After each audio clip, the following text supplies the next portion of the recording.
ሰላም አለይኩም ወደ ፋንድሻ ቤተሰቦች እንዴት ናችሁ? ሰላም ናችሁ? እኔ ደህና ነኝ። ዛሬ ደስ የሚሉ ነገር ይዤላችሁ መጥቻለሁ። እንኳን ደስ አላችሁ። በዛውም ሀገራችንን ላሳያችሁ። የመጀመሪያ የምላችሁ ነገር አዲስ የወጣውን ህግ ሰምታችሁ ከሆነ አልሰማችሁ ከሆነ ልንገራችሁ። በመጀመሪያ ለእህቶቼ በሙሉ ስለሚጠቅማችሁ ትዳር ለምትፈልጉ ለምትወዱ ትዳር ይጠቅማችኋል። ማግባት የማትፈልጉ ደግሞ ችግር የለውም እና ትዳር ማግባት የማይፈልግ አለ። በነገራችን ላይ ሁሉም ሰው ትዳር ይፈልጋል ማለት አይደለም። እና ለምትፈልጉት እሱን በመጀመሪያ ላስተላልፍላችሁ። ምንድነው እሱ አዲስ የወጣው ህግ ውዶች፣ አሁን ላይ ባል ስታገቡ መጀመሪያ ባል ስታገቡ ስትፈልጉ ማለት ነው፣ ለማግባት ስትፈልጉ ባላችሁን እጁን ይዛችሁ መዘጋጃ ትሄዳላችሁ። ከዛ መዘጋጃ ሄዳችሁ ምን ብላችሁ ትፈራረማላችሁ? ከመጋባትሽ በፊት ያለውን ንብረትሽን፣ ባንክ ያለሽን ብር፣ ቤትሽን፣ ቦታሽን፣ ሁሉንም ነገር ታስመዘግቢያለሽ። መዘጋጃ ማለት ነው። ካስመዘገብሽ በኋላ ኒካ ሳታረጊ በፊት ነው። ይሄን ወቂ።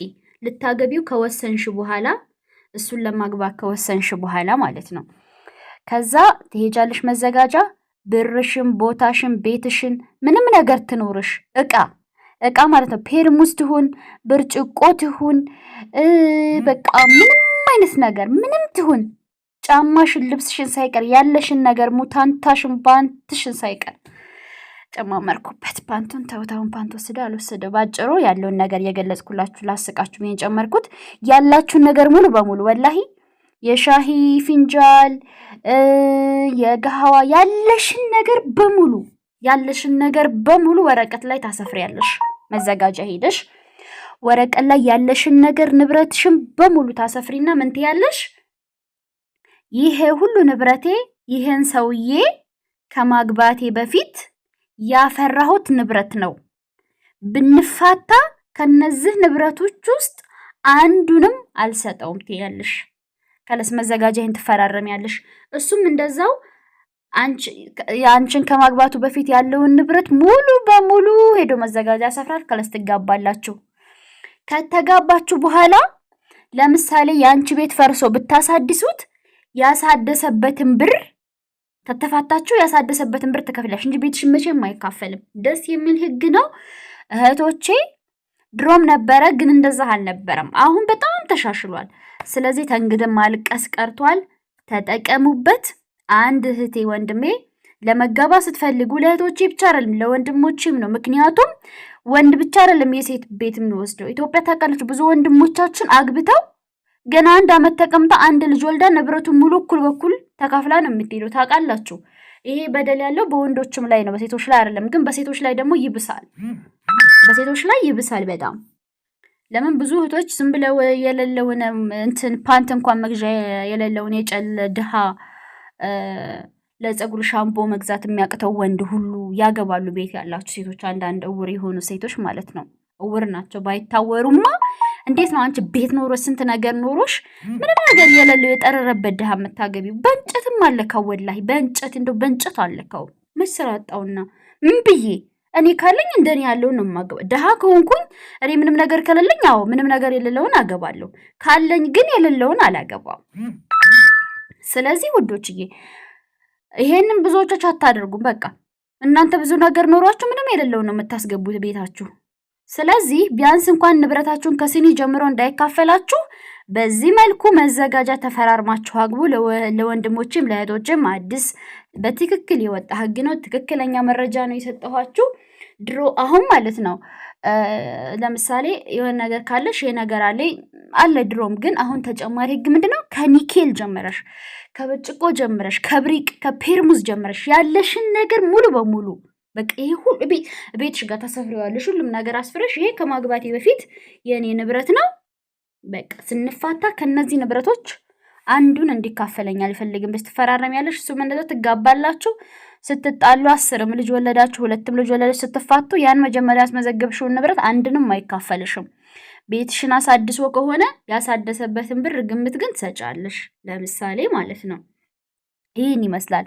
እንደዚህ ተፈራርማችሁ አግቡ። ሀሪፍ ህግ ነው። እዚህ ሳውዲ አረቢያ የምትጋቡት ደግሞ ኤምባሲ ተመሻሽቶላችኋል። ሳውዲ አረቢያ የምትገቡ ህገ ወጥ ነኝ ኤምባሲ እጅ መፈራረም አልችልም። ኤምባሲ ማለት የኢትዮጵያ ኮሚኒቲ ማለት ነው። ይሄ የኛ ቤት ነው። ህጋዊ ህገ ወጥ የሚባል ነገር የለም።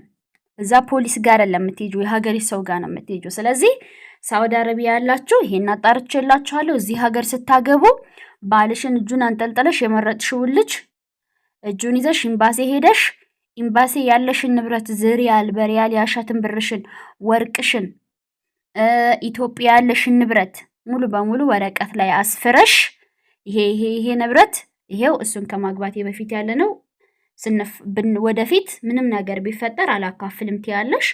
እሱም እንደዛው ይላል። ከዛ በኋላ ትጋባላችሁ። ይሄ እህታችን የአንድ እህታችን ኬሚሲ ላይ ካሁን በፊት አሻሽጭ ብላ የላከችልኝ ቤት ነው።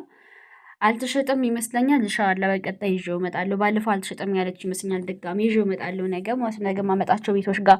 ስለዚህ እዛ ሀገርም ያላችሁ ኤምባሲ ሄዳችሁ በወረቀት ተፈራርማችሁ አግቡ። ሀገርም ደግሞ ተፈለጋችሁ እዚህ ሆናችሁ እናንተ ልብ ብላችሁ አዳምጡ። ሀገር ከሆነ ለምሳሌ እዚህ ሆነሽ ባልሽም እዚህ ሆናችሁ ሀገር ከሆነ ኒካ የምትታሰሩት ማለት ምን ታረጋላችሁ? አንቺ እናትሽን ታወኪያለሽ። መቼም እዚህ ምድር ላይ ከእናት በላይ የሚታመን የለም። አንቺ እናትሽን ታወኪያለሽ። ንብረትሽን በሙሉ መዘጋጃ ሄዳ አስጥፋ ይሄ የልጅ ንብረት ነው ከመጋባታችሁ በፊት ብላ ልክ ቅድም እንዳልኩሽ ታስፈርማለች። እሱም እንደዛው። ከዛ በኋላ አስተፋቶ የለም። እዚህ ሀገር ብትፈልጉ እዚህ ያላችሁ፣ እዚህ ሆናችሁ ደግሞ ኢትዮጵያ ያለ አስተካከል ብትይ እናትሽን ታወኪያለሽ። እሱም እናቱን አወክሎ በዛ መልኩ ተፈራርሞ መጋባት ሆኗል። በዚህ ህግ ተጠቀሙ። ዘላችሁ ቤት ምንም እያላችሁ እዚህ ሀገር ታገቡና ከዛ በኋላ ነገ እንደ ዚነት ውሃ እንዳይበላችሁ። ዚነት ታውቃላችሁ፣ ትንሽ ብር ጨምሮ ነው የገዛ። አብዛኛው ብር እሷ ነው። ንብረቱን እኩል በኩል ነው የተካፈላት። እንደውም እሷ ጠበቃ ይዛ ስንት ነገር መከራ አይተን ጭራሽም ደግሞ እኮ የተከዱ ሴቶች አሉ ጭራሽ።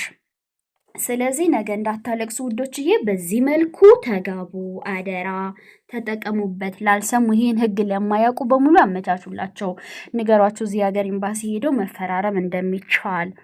እሱም ነው ሴት ብቻ አንቺ ብቻ ሳትሆኚ ባልሽም ይሄ ነገር እሷን ከማግባቴ በፊት ያለ ንብረት ነው፣ ነገ ምንም ነገር ቢፈጠር ይሄ እኔ ንብረት ነው አያገባትም፣ አንቺም እንደዛ ያገቡን ብለሽ እንደምትፈራረሙ ወንዶችም እንደዛ ተፈራርማችሁ አግቡ። መቼም ትዳር አሁን ላይ ለስንት ዓመት ነው የምንጋባው ተብሎ ኮንትራት መጠየቅ ደረጃ ደርሷል። ምክንያቱም እንደው የሰመረ ትዳር አላየሁም እኔ።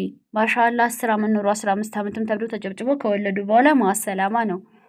ደግሞ እዚህ ብቻ እንዳይመስላቸው፣ አረብ ሀገር ብቻ እንዳይመስል ትዳር የሚፈርጥ ኢትዮጵያ ራሱ ምን የመሳሰሉ ቆንጆ ልጆች አግብተው አመት ሳይሞላቸው አርግዘው ይፈታሉ፣ ወልደው ይፈታሉ። ምንም ሳይወልዱ ብቻ እንደዚህ ነው በየቦታው ነው ያለው ትዳር። ዝም ብሎ መፍረስ የያዘው እንደው እዩኝ ስለምን ጸጋችንን ስለምናሳይ ሰው አይን እየገባን ይሁን እንዳው ቀርሞ ወንዶቹ እንደው አዲስ ሴት ያምራቸዋል። እኔ በቅርብ ጊዜ በጣም የታዘብኩት አለ የኔ ቅርብ ነውና ቆንጆ ሚስት ነው ያገባው። ወላሂ ነው የምላችሁ ዱት ይዝኔ ጋር ነበርና የምትኖረው እሱ ያለበት ሀገር ሄዳ ገባችሁ። በጣም ቆንጆ ጸባይ ሰናይ ወርቅ በቃ ሰው የምትወድ የሰው ልክ የሆነች አሁን ፈታት ብለው ነገሩን።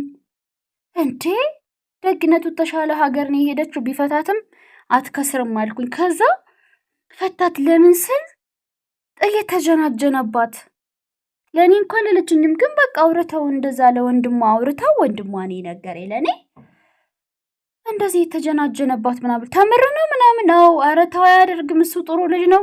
ነይ ላሰማሽ አይላከችልኝም ብሎ የሚጀናጀንበት ሪከርድ እንዳለ ሚስቱ ስልኩን ጠፍታ ያገኘችውን ሁሉ ሲያሰማኝ እንደው አፈርኩኝ። በቃ ይችን በመሰለሽ ቆንጆ ጸባይ ሰናይ ወርቅ ሰው ወዳጅ አረብ ሀገርን አይታ ሄደች። እዚህ እንኳን ብዙ አልቆይችም፣ አልተጎዳችም፣ ገና ህፃን ልጅ ነች። ችን ምስል ያስተዋይ የሚሰጡት እንዴት እንደዚህ ይጃጃላል ብዬ በጣም ገርሞኝ ኧረ ቢስሚላ ፈጣሪ ይሁነን። ባይ ጨርሻለሁ።